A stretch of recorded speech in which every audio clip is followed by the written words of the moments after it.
sebetulnya memang ada kegelisahan atau paling tidak kecemasan pemerintah terhadap keadaan ekonomi.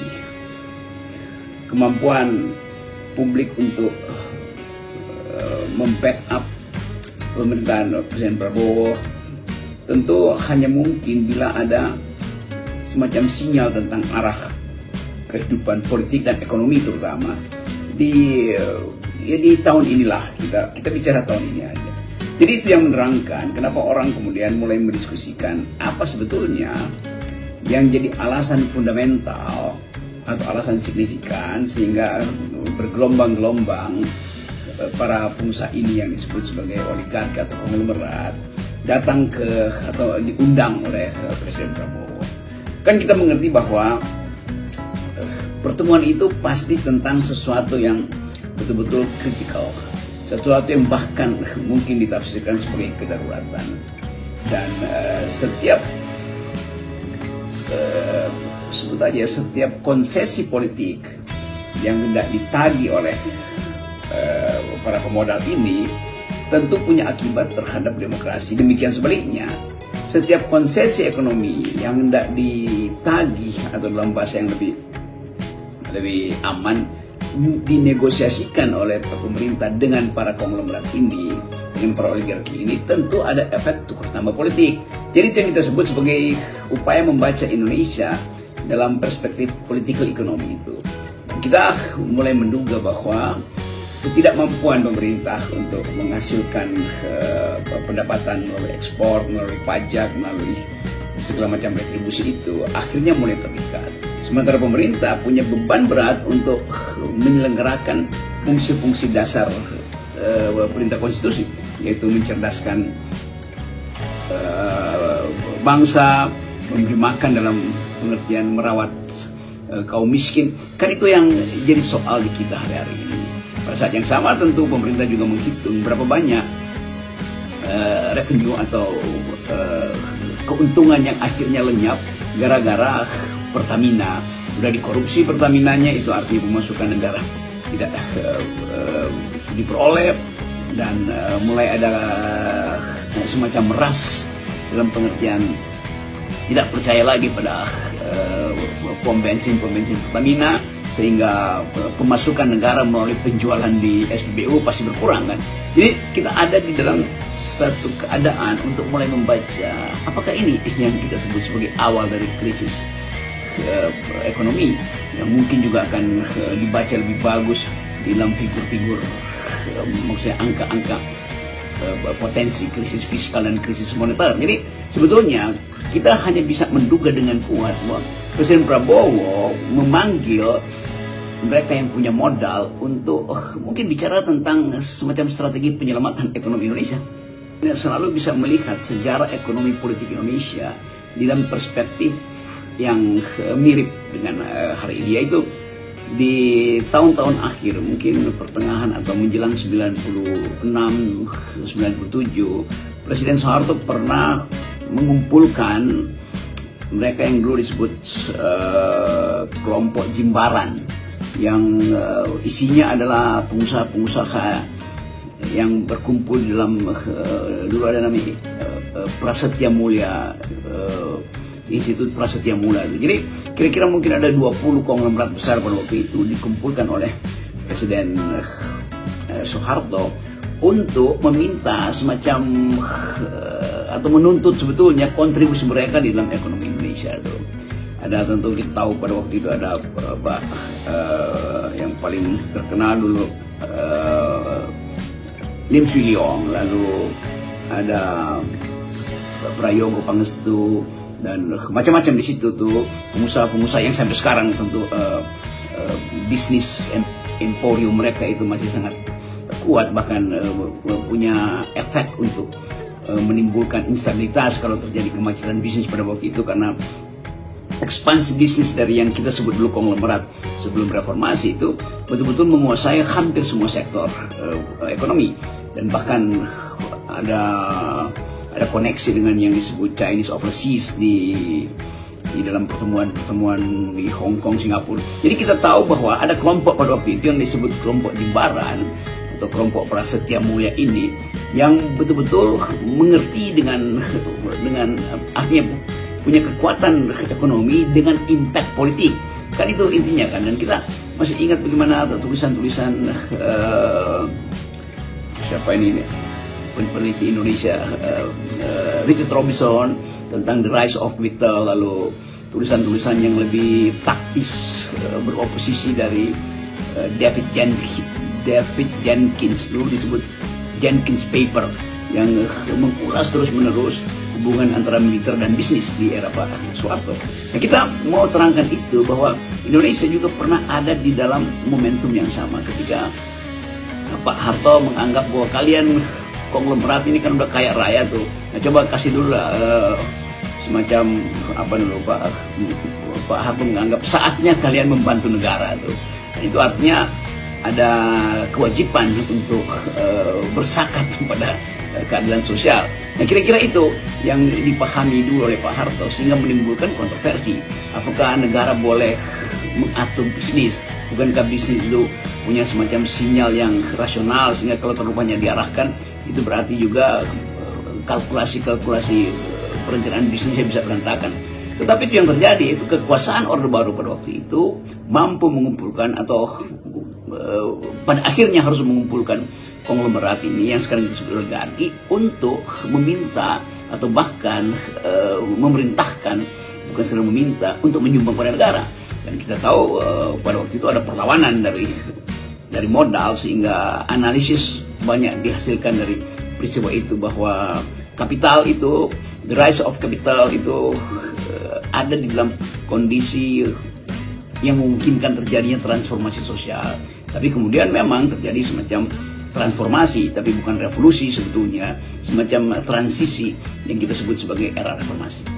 Oke, kalau kita balik lagi pada konteks hari ini, kita tahu bahwa para ekonom sudah membuat riset dan menemukan problemnya itu bahwa ada kelas menengah yang daya belinya menurun.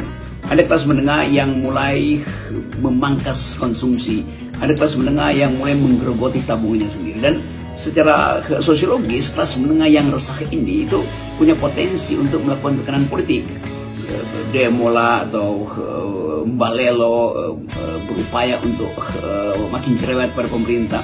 Nah, bahayanya kalau reaksi pemerintah juga merasa tersinggung lalu mulai melakukan tekanan politik, membredel atau melumpuhkan opini publik, itu yang harusnya tidak boleh terjadi.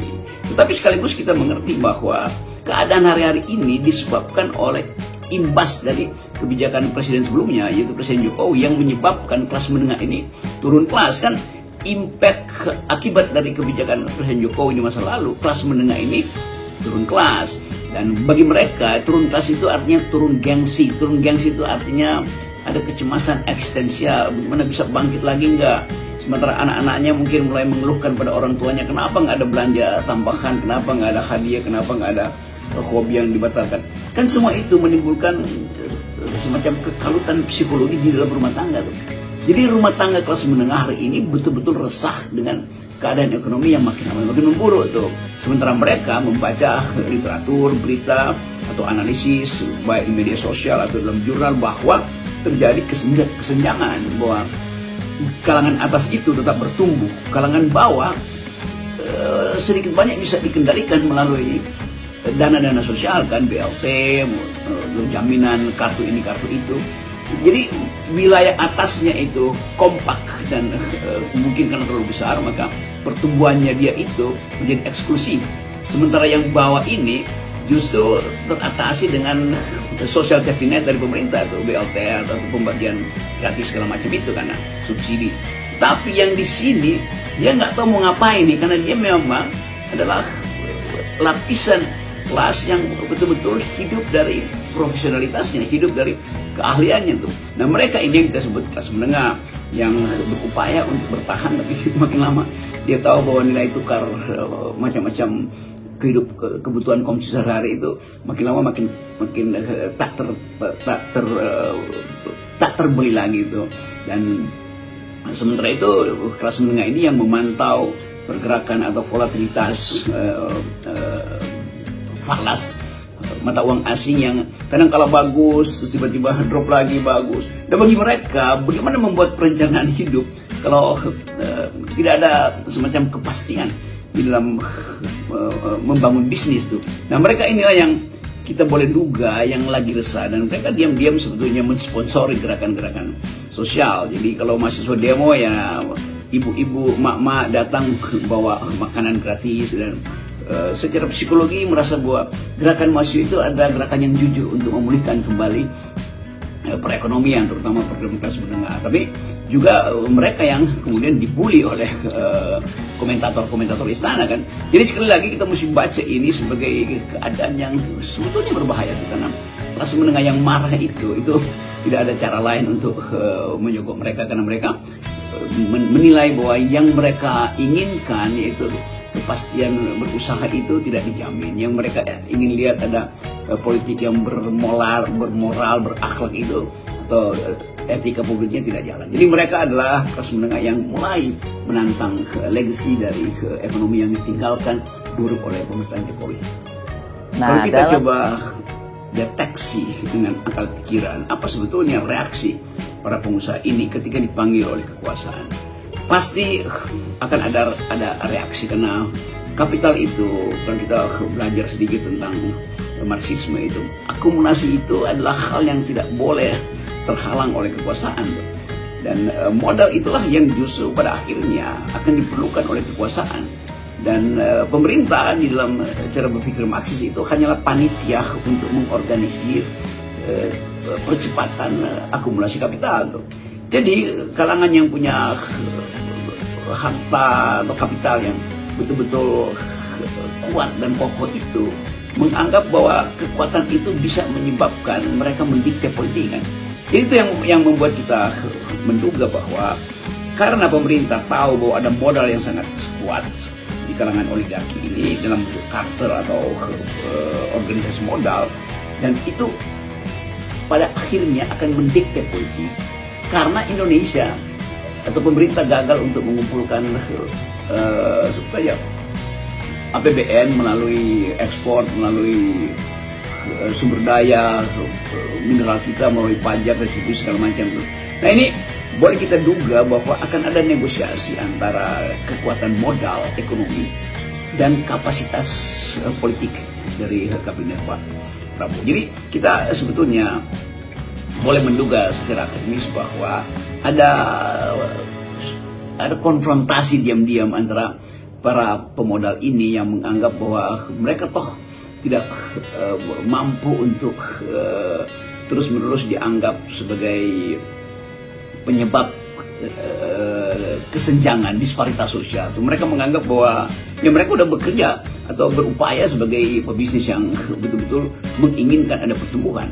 Nah, problem kita kalau kita lihat di era Pak Jokowi, kalangan ini dimanjakan sebetulnya oleh Presiden Jokowi itu sebagai sumber stabilitas politik, ya bukan sumber ekonomi, ya sumber stabilitas politik Pak Jokowi, karena melalui oligarki inilah Presiden Jokowi membiayai mesin politiknya. Nah, sekarang mereka menganggap bahwa kesempatan untuk menikmati keuntungan ekonomi dengan memanfaatkan mesin politik kelihatannya tidak mungkin semewah yang mereka peroleh ketika zaman Pak Jokowi, karena Pak Prabowo konsisten untuk mengejar mereka kan. Itu sebetulnya yang kelihatannya ada pertandingan atau mungkin potensi perkelahian antara kapital dan politik di dalam era hari-hari ini kan Presiden Prabowo terus bahkan sedikit mengancam kalau kalian nggak bayar walaupun diam-diam kami akan kejar sampai Antartika kan itu sinyal yang sebetulnya di dalam sistem yang normal itu berbahaya, karena nanti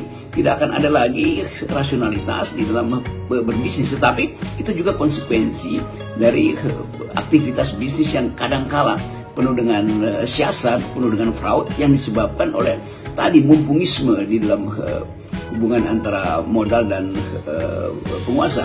Jadi kita mulai membaca satu gejala baru di Indonesia, yaitu persaingan antara kapital dan kabinet itu akan menghasilkan apa.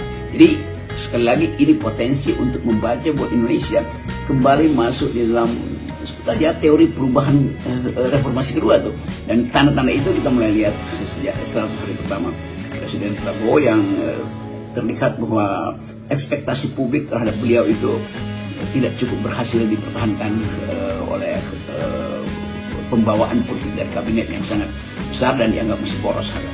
Ya, kita harus simpulkan akhirnya Indonesia harus dibaca secara akademis, bukan sekedar pagelaran pidato atau mobilisasi untuk mendukung tanda tangan darah bahwa Jokowi hebat, bahwa Prabowo bahkan masih berupaya untuk meneruskan proyek-proyek Pak Jokowi.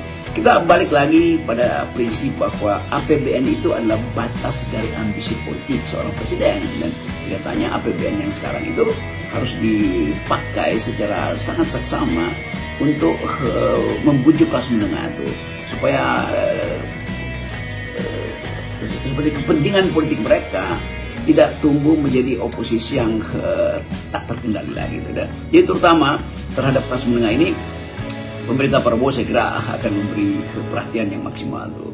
Dan di dalam upaya memberi perhatian maksimal itu, Indonesia akan diganggu juga oleh perubahan peta politik dunia, karena ketegangan antara China dan Amerika, perang dagang yang sangat mungkin atau bahkan mungkin sudah terjadi, dan itu akan berimpact luas pada perekonomian dunia, dan di dalamnya Indonesia akan terkena getahnya tuh. Sementara daya bumper kita itu akan sangat rentan karena kita masih harus membiayai program-program populis yang dijanjikan oleh Pak Prabowo. Jadi sekali lagi publik menganggap bahwa kita sebetulnya ada di dalam kondisi yang gelisah itu. Sementara syarat-syarat untuk melakukan perubahan politik harusnya dimulai dengan semacam ketetapan hati Presiden Prabowo untuk mengatakan bahwa demi efisiensi banyak proyek yang mungkin dimimpikan untuk diselesaikan di era ini, itu proyek yang dimimpikan oleh presiden sebelumnya, tidak akan kami lanjutkan. Tapi faktanya Presiden Prabowo akhirnya harus memilih itu antara memenuhi harapan publik supaya beliau menjadi presiden yang otentik, atau kita belum bisa menentukan apakah memang ada semacam deal jangka panjang antara Prabowo dan Jokowi, sehingga Pak Prabowo sepertinya kesirep oleh figur atau aura dari Presiden Jokowi. Jadi itu sebetulnya pertanyaan-pertanyaan konseptual yang hari-hari ini akan dijawab oleh realitas, yaitu Indonesia harus mengeluarkan 800 triliun untuk cicilan bunga utang, sementara upaya untuk membuat APBN itu bekerja apa biasa yang disebut dalam ekonomi counter cycle itu tidak terjadi itu. Padahal sebetulnya dalam keadaan kesulitan ekonomi biasanya pemerintah itu spend banyak supaya terjadi perputaran uang di dalam negeri. Padahal yang terjadi justru sebaliknya tuh, pemerintah restriktif tuh dengan penghematan, soal penghematan itu akan menyelesaikan problem. Padahal di dalam sisi yang lain penghematan menyebabkan macetnya peredaran uang atau oli mesin ekonomi itu tidak tersedia, dengan akibat banyak pabrik yang tutup, banyak UMKM yang tidak bisa melanjutkan usahanya karena daya beli yang turun. Sekali lagi ini sekedar ulasan akademis atau teoritis yang fakta-faktanya mulai terbaca hari-hari ini.